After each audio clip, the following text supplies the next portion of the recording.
也讲到这新闻一开始先来看到这则新闻，敢是这过热或者是伤过严重的这个情形呢？来看到这个台铁呢有一个区间快车，本地今早起10:47的时阵，是要对这花莲和平车道来发车，时间到啊，虽然无出发，站务人员去到这驾驶室一看，发现讲这54岁姓林的司机员倒伫咧驾驶舱内面，送病院了后，犹原是救无回来，因为这死亡原因佫需要调查。救护员较紧，甲患者送去的救护车，送医过程因路拢在做 CPR， 虽然紧急送去花莲北控5病院急救，但是路尾嘛是不幸过往。救护人员到达现场后，发现患者已倒卧在第一月台火车驾驶舱内，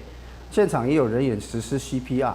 患者是一个姓林台铁的司机员，20早起执行乘务工课的时阵，本来伫10:47的时阵，伊驾驶的401车次区间快车，就应该对花莲的和平车头出发，但是过时间拢无离站，站务人员感觉奇怪，过去驾驶舱看，发现姓林的司机员已经无喘气、无心跳。台铁讲，姓林的司机员伫20早起驾驶4006次区间快车到和平站，迄当阵拢无出现奇怪的所在。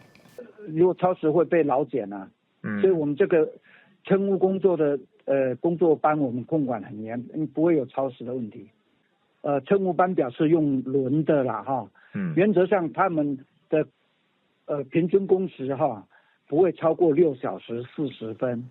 台铁讲，原编组列车到了后，还有差不多2点钟的浪棚，司机员有真侪时间会当休困，嘛好认超时做工课。另外，姓林的司机员是既然机务单，嘛会厘清伊出勤和工作状况、确认原因，而且帮助家属处理后壁的代志。台铁企业工会是表示讲，台铁转型公司化了后，虽然工作时数拢有伫规定的范围内面，但人力无法度完全接起来是一个问题。因为我们现在有一些比较年轻化的司机的那个问题。所以说小孩子都不大，